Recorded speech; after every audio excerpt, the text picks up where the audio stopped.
जी ਹੁਣ ਮੈਂ ਜਾਨਾ ਮੇਰੇ ਨਾਲ ਮੈਂ ਗਰੀਬ ਬੰਦਾ ਮੰਜੀ ਤੇ ਪਿਆ ਨਿਆ ਬੁਤਰਾ ਪਾਵਰ ਮਕੋ ਬਾਗ ਫਾਲਜ ਬੜਾ ਤੰਗਾ ਫਾਲਜ ਦੀ ਵਜ੍ਹਾ ਤੋਂ ਮੈਂ ਨਾ ਉੱਠ ਸਕਣਾ ਨਾ ਤੁਰ ਸਕਣਾ ਬੜਾ ਮਜਬੂਰ ਆ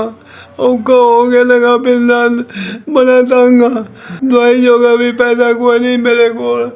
ਮੈਂ ਹੁਣ ਤੰਗ